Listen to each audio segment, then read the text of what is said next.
Alors, donc, madame, bonsoir. Et franchement, excusez-moi pour le temps raté. Alors, on va essayer de faire le cours par vidéo. Ok, mais à tout à l'heure. Allez, donc c'est parti sur les différentes maladies de poulet de chair. Et voici la prophylaxie. Donc, il faut suivre ce cours jusqu'à la fin. Alors, je vais essayer de lire, en même temps expliquer. Donc, vous pouvez suivre avec moi.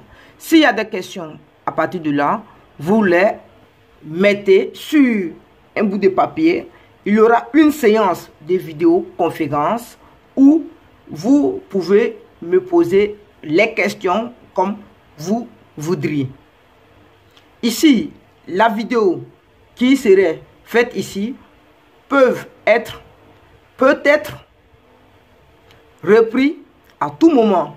Même si vous êtes couché, vous pouvez l'écouter. Même si vous êtes en train de marcher, vous pouvez mettre les écouteurs Bluetooth pour l'écouter. Ça doit rester tous les jours. Parce que ici, au niveau des maladies et de la prophylaxie, c'est quelque chose qui serait à retenir. Si quelqu'un te parle d'une maladie de Gumboro, par exemple, tu dois savoir que le Gumboro, c'est une maladie qui est due à un microbe résistant qui peut survivre. Tu dois savoir que le Gumboro est une maladie due à un microbe résistant qui peut survivre 4 mois sur le sol. Alors, la prophylaxie, donc, ça s'impose. Tu dois savoir que s'il y a le Gumboro, par exemple, tu dis aux enfants, faites ça, faites ça. Ou bien tu dis aux travailleurs, aux manœuvres qui sont sur le site, de faire ceci, faire cela. Alors, donc, la maladie du Gumboro. C'est quoi la maladie du Gumboro? On a dit, la maladie du Gumboro est également due à un microbe résistant qui peut survivre 4 mois sur le sol ou divers objets. Alors, ça veut dire ici que ce virus appelé le Gumboro peut résister sur le sol et sur divers objets. Quand on dit divers objets, par exemple, sur les cases, ici. Alors, sur les cases, le taux de risque est bas. Parce que quoi? Au niveau des cases, il n'y a pas d'humidité. Et les poulets ne seront pas en mesure de marcher dans les fientes. Donc là, tu es beaucoup protégé. Alors, dans le sol, ça veut dire chaque 21 jours, voire 3 semaines, il faut faire l'anticoccidien. Dans ce cas, le Gumboro doit être traité avec des vaccins inactivés. Très bien. Alors, également, c'est une maladie très contagieuse et qui peut entraîner beaucoup de mortalité. Elle n'atteint surtout que les poulets de 4 à 6 semaines. Les poulets de 4 à 6 semaines. 4 déjà, ça fait 1 mois. 6 semaines, ça fait déjà 45 jours. Donc, c'est notre cas. Donc, 45 jours où les poulets devraient sortir, ils peuvent être attaqués par cette maladie. Et c'est ce qui arrive dans la majorité des fermes. Où à peu près quelques jours, on constate, quelques jours de la sortie des poulets, on constate que il y a une maladie. Où les symptômes ne se manifestent pas sur le champ. Certaines fois, tu vois les poulets vivants, mais au bout de 5 minutes, dès que tu reviens, tu trouves les mortalités dans ta ferme. Et tu ne comprends rien. Je t'affirme que c'est une maladie. Quand elle n'est pas traitée, au bout de 4 à 6 semaines, cette maladie fait effet. Ça peut tuer jusqu'à la majorité, voire la moitié de tes poulets. Quelquefois, il apparaît des formes précoces qui peuvent attaquer des poussins de moins de 3 semaines. Alors, ces poussins dont je vais parler ici, ce sont des poussins qui sont au chauffage. Moins de 3 semaines. On peut faire le chauffage jusqu'à 10 jours. Certaines fois, quand ils sont au chauffage, lorsque on utilise la bâche pour fermer tout, ça conduit à une humidité, à l'absence de l'objet de chauffage. Ça veut dire lorsque l'objet de chauffage est éteint, l'espace est restreint. Donc, il y a de l'humidité. Souvent, quand ça est dans les cases, vous allez voir que les poussins chient. Ça veut dire qu'il y a des fientes qui sortent comme de l'eau. Ou bien souvent, ils versent l'eau.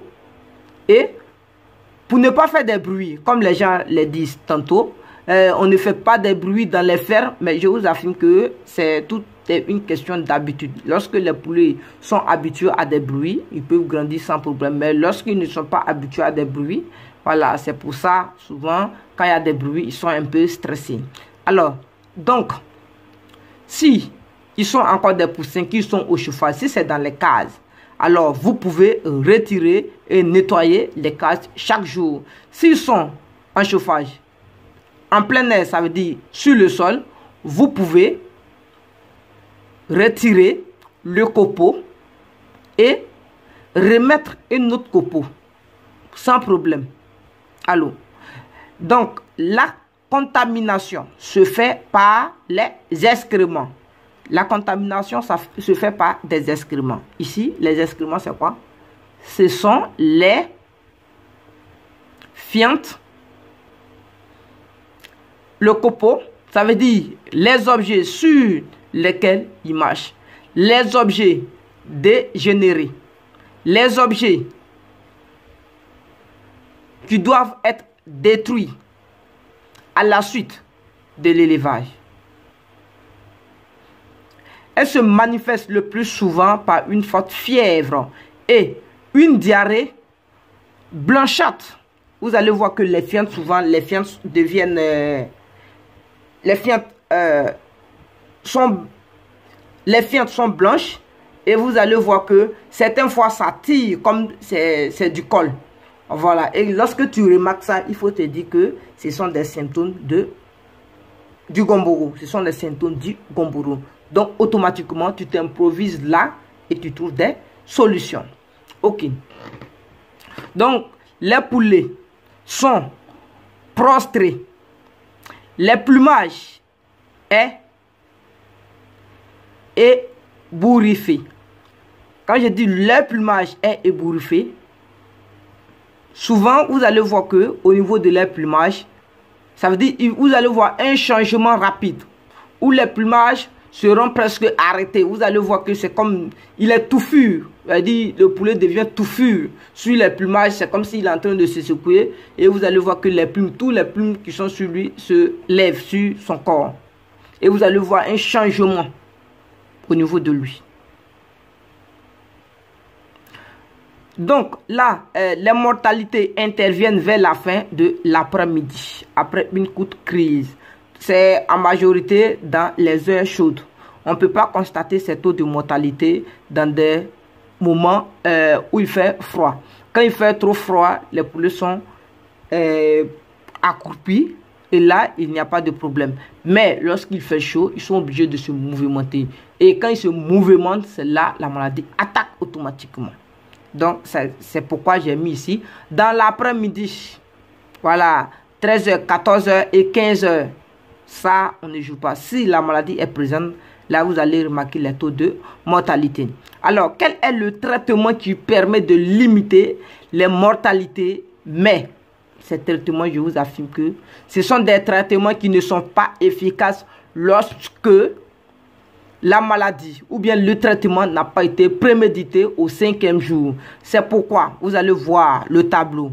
Madame, sur le tableau lequel je devrais faire la correction pour vous envoyer la fois dernière. Mais franchement, je ne suis pas à Abidjan depuis là. Donc, Aujourd'hui où je suis, j'ai essayé de faire des vidéos pour vous envoyer, vu le temps que ça est en train de mettre pour, comment on appelle ça, la formation. Sinon, franchement, c'est pas mon intention comment on appelle ça, de dire qu'on va faire une formation et puis ne pas avoir le temps tous les jours pour vous enseigner. Franchement, voilà, moi-même, je suis désolé, je sais, et c'est une période comme ça, on va l'accepter comme ça, parce que demain aussi, ce que les autres sont en train de faire, souvent, comme ils ont fini la formation avec moi, quand ils disent qu'il y a tel problème ici, tu es obligé d'aller les dépanner, voir les poulets. Donc, demain aussi, mettez-vous à votre place. Demain, quand il y aura même les problèmes chez vous, dès que vous m'appelez, même si je suis en train de faire formation avec quelqu'un, je m'arrête tout de suite et je prends votre cas en considération. Parce que c'est comme ça. Voilà, c'est une priorité. Ok. Alors, dans le traitement dont je suis en train de parler, je vais vous donner un tableau à la fin du test. Franchement, ça dit sur le 5e jour, il faut faire le vaccin du Gumboro. Il faut préméditer. Parce que si ce n'est pas prémédité, la maladie, quand ça vient, ce n'est pas efficace. Tu peux faire le vaccin, mais attention, ça peut persister. Ok, donc la vaccination permet de protéger les poulets contre la maladie. Alors, une autre nature de maladie appelée la salmonellose. La salmonellose. Je dis bien salmonellose. Salmonellose. Vous écoutez bien, c'est le nom d'une maladie. Elle est due à un microbe qui prolifère surtout dans les poulaillers très sales. Si ton poulailler là, c'est pas sale là, faut même pas t'inquiéter. Tu n'auras pas cette maladie. Voilà, mais si le poulailler est très sale, on ne nettoie pas régulièrement, comme ton technicien te l'avait dit. Ils n'ont qu'à nettoyer ça comme ça, ils n'ont qu'à désinfecter. Si les gens ne font pas ça, alors ça peut arriver. En tout cas, cette maladie, lorsque ça rentre dans le poulailler, automatiquement, il n'y a pas de... Je ne peux pas dire même qu'il y a de vaccin pour ça. Voilà. Le vaccin est bien présent, mais c'est un vaccin qui n'est pas totalement curable. Voilà. C'est pas curable. Quand je dis curable, c'est pas garanti. Ça, c'est pas garanti du tout. Alors, elle est très répandue. Je dis en Afrique ici, elle est très répandue au Sénégal. Je dis en Afrique là, c'est le Sénégal seulement. Cette maladie est répandue parce que au Sénégal, je vous affirme qu'il y a des vétérinaires en tant que tels. Mais au niveau de la prophylaxie et de l'hygiène dans les fermes, ne sont pas du tout pratiqués. C'est pourquoi cette maladie est beaucoup, comment on appelle ça, répandue au Sénégal. Par contre, chez nous ici, moi par exemple, dans mon école de formation, je mets l'accent dessus. La propriété, chaque 2 semaines, essayez de vidanger votre poulailler. Je dis bien votre poulailler. Et plus fréquente pendant l'hivernage. Alors, elle se manifeste différemment chez les poussins et chez l'adulte. Chez le poussin, elle est due surtout caractérisée par une enflure du ventre, une diarrhée brune, une respiration difficile. Les poussins sont abattus et manquent d'appétit. Voilà. Certaines fois, vous êtes là, vous entendez les éternuements. C'est comme s'ils sont en train de faire des bruits. Partout. C'est comme s'ils sont étouffés. Ils n'arrivent pas à bien respirer. C'est comme s'il y a quelque chose qui cale leur gorge. Et vous allez voir qu'ils vont faire des bruits, comme s'ils veulent respirer. Et vous allez entendre des ronflements. Ils sont vifs. C'est-à-dire, ils ne dorment pas, mais ils respirent difficilement. C'est là où vous allez entendre les bruits. Ils respirent d'une manière. Ok. Et chez les poulets adultes maintenant, elle se manifeste par une diarrhée jaunâtre, verdâtre. Quand vous voyez dans les fientes, certaines fois, vous allez voir qu'il y a de l'eau de chlore. Et dans les fientes, vous allez voir qu'il y a une partie qui est un peu jaune. Et il y a une partie, on dirait, il y a des moisissures dedans. C'est jaune. Non, oui, c'est vert. Il y a des parties vertes. Vous allez voir ça dedans. Vous allez dire non, mais les poulets ont mangé des feuilles ou bien quoi. Voilà, ce sont les symptômes de la maladie. Alors, les plumages sont vraiment ébouriffés. Une perte d'appétit, mais avec une forte consommation d'eau. Dans ce cas, quand tu mets l'eau, tu es obligé de revenir encore redonner l'eau. Parce que d'ici tu vas te retourner, ils ont déjà fini de boire l'eau. Alors, c'est une maladie vraiment curable et le vaccin existe à présent. Je dis bien le vaccin existe à présent, mais vous aurez ça dans le tableau. Je ne peux pas le mettre ici parce que c'est un vaccin qui doit se pratiquer avec le gomboro. Voilà, avec le gomboro. Donc, vous allez voir ça dans le tableau. Alors, la coccidiose. C'est quoi la coccidiose? La coccidiose, vraiment, c'est une maladie qui est présente, mais ça peut s'éradiquer. Elle est due à des parasites. Il se développe surtout à la faveur de l'humidité.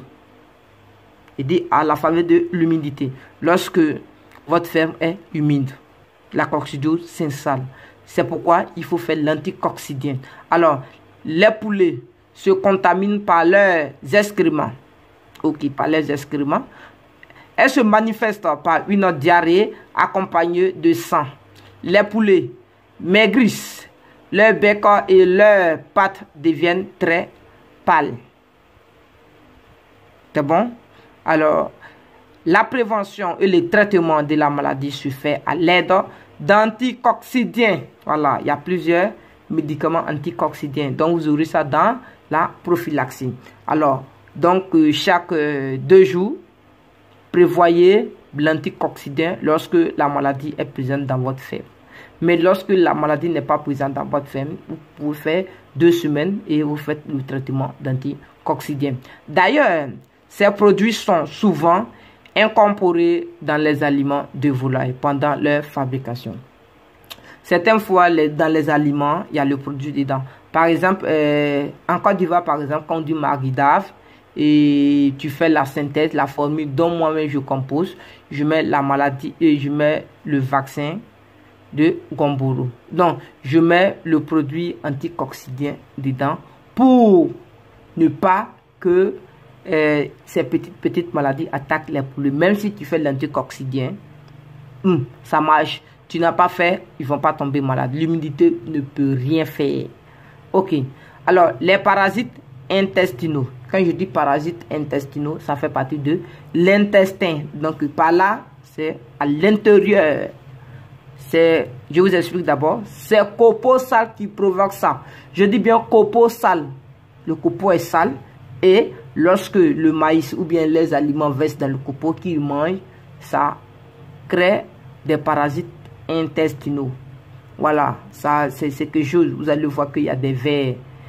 C'est comme s'il y a des parasites dans les excréments. Souvent, vous allez voir ça. Alors, certains vers persistent.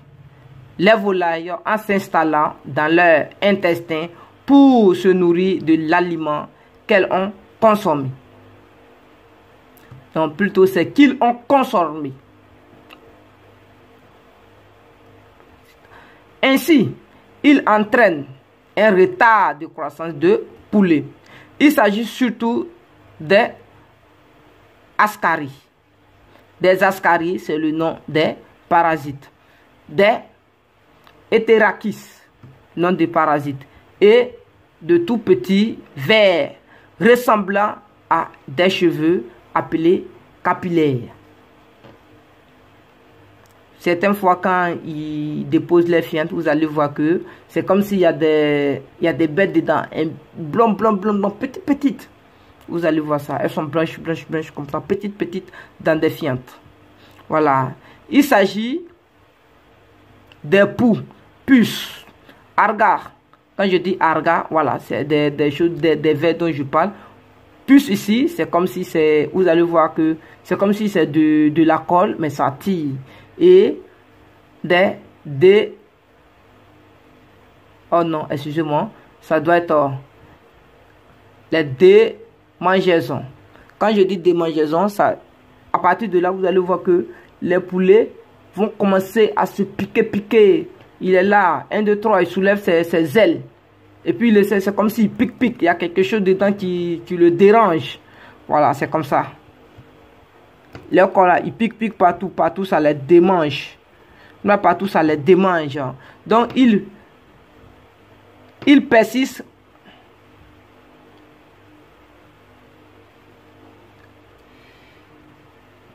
Donc, il faut parasiter les volailles en se fixant sur... Excusez-moi. Donc, il faut vraiment... Non. Donc, ces parasites se fixent sur leur corps pour sucer leur sang. Ils provoquent leur amaigrissement, de l'anémie et leur inocule des maladies. Inocule, c'est le provoquer. Inocule, c'est provoquer les maladies. La plupart d'entre eux vivent cachés le jour dans les fientes des poulaillers. Pour fuir la lumière, ils sortent la nuit pour piquer la volaille. Il faut toujours veiller à en débrasser les poulaillers. C'est pourquoi certaines fois, il faut des tumeurs vétérinaires. Il faut des tumeurs vétérinaires pour pulvériser les poulaillers. Ça fait sur les poulets, mais ça n'a aucun effet sur les poulets. Par contre, ça tue ces parasites, ces bêtes. Donc maintenant, je vous donne la prophylaxie. Ça veut dire, en état de cause, il faut toujours faire appel au vétérinaire en cas de maladie. Mais, certaines fois, vous allez voir que le vétérinaire n'est pas là. Donc, toi-même, tu dois avoir le minimum de savoir. Ok. Donc, la prophylaxie, c'est un ensemble de mesures qui permettent de mettre les poulets à l'abri des maladies. Elles sont de deux ordres. La prophylaxie sanitaire qui est l'ensemble des mesures de propreté, le nettoyage et la désinfection. C'est une prophylaxie.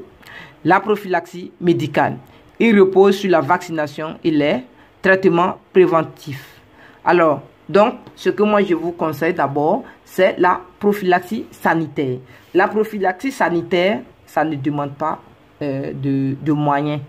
Mais lorsque la prophylaxie sanitaire n'est pas respectée, automatiquement, vous passez à la prophylaxie médicale. Ça coûte cher, la prophylaxie médicale. C'est là, il faut acheter des médicaments, passer par là. Mais rendre un endroit propre, ça ne coûte absolument rien. Il suffit de balayer, éviter de mettre les ordures à côté pour ne pas que les mouches ou bien les moustiques viennent s'installer. Tout ça, quand ils sont là, vous voyez où il y a des moustiques, il y a la présence des moustiques et des mouches. Ça veut dire qu'il peut y avoir la présence des autres bêtes qui sont vraiment nuisibles aux poulets. Donc, acceptez d'abord la prophylaxie 1 qui est sanitaire pour protéger les poulets. Mais lorsque la prophylaxie 1 ne marche pas, c'est là on passe à la prophylaxie médicale. Vous voyez? Donc, c'est tantôt je dis, la prophylaxie médicale coûte cher. Donc, évitez ça. Faites la prophylaxie sanitaire. Alors, elle est menée sur la base d'un programme de prophylaxie bien établi. La vaccination ne peut être réussie si les règles de conservation et d'administration du vaccin sont respectées. Ok, lorsque je vais donner la liste de prophylaxie, je vous dirai comment vous allez respecter cette maladie. Non, j'ai déjà dit même à quel moment il faut mettre les produits dans les thermos et les transporter à la ferme. Voilà. Mais par contre, lorsque je vais vous donner le programme, je vais mettre ça dedans. Alors, donc, précaution pour une bonne vaccination. Pour réussir la vaccination dans l'eau de boisson, il faut conserver le vaccin au froid jusqu'à son administration à l'aide d'une glacière. Alors, vacciner le matin. Assoiffer les sujets 2 à 3 heures avant l'administration du vaccin pour amener tous les sujets à bien boire. Utiliser l'eau minérale ou l'eau de puits non désinfectée.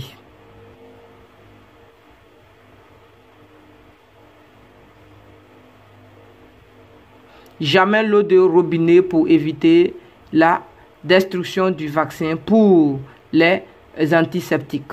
Alors, donc, si vous donnez eau de boisson, alors, si vous voulez prendre eau de boisson pour faire la vaccination, n'utilisez pas l'eau de robinet. Vous pouvez par contre utiliser l'eau minérale parce que là, il y a des ions qui sont vraiment nécessaires pour la vaccination. Et l'eau non désinfectée, pour de l'eau de pluie, c'est naturel. Maintenant, au niveau de l'eau de robinet, lorsqu'il n'y aura pas de vaccin dans l'eau de boisson, vous pouvez donner l'eau de robinet sans problème. Mais par contre, l'eau de robinet contient des éléments chimiques qui peuvent être à la destruction des molécules dans le vaccin. Utilisez assez d'abreuvoir pour que tous les poussins comme poulets puissent boire en un temps. Pour utiliser uniquement les abreuvoirs en plastique, jamais ceux en tôle. Très bien. Donc, vous voyez, certaines personnes, j'ai visité certaines fermes où j'ai vu que les abreuvoirs sont en tôle, tellement que les gens ne veulent pas dépenser. Ils s'en vont fabriquer des abreuvoirs en tôle. Mes frères, c'est faux, c'est pas bon. Abreuvoir en tôle, ça fait que, ça dit en fer même là, c'est quelque chose qui la rouille. Les poulets n'aiment pas ce qui rouille. Mais par contre, il peut y avoir des mangeoires en tôle. Les mangeoires en tôle, les mangeoires en fer, tout ça là, c'est bien, c'est agréable. Parce que là aussi, ça limite l'infection. Voilà. Utilisez uniquement, bon, ok, oui. Ne jamais exposer le vaccin au plein soleil, ce qui peut les détruire. Stabiliser le vaccin en ajoutant de la poudre de lait. Alors, une cuillère à soupe par litre d'eau. Alors, ok, donc, je vous donne maintenant le programme. Programme de prophylaxie. Jour 1. Vaccin HB1 plus anti-stress. Alors, donc, le jour 1, mais vous allez m'excuser. Le jour 1, regardez bien. Le jour 1 ici, j'ai bien dit qu'il faut utiliser un anti-stress. L'anti-stress ici, ça peut être du sucre.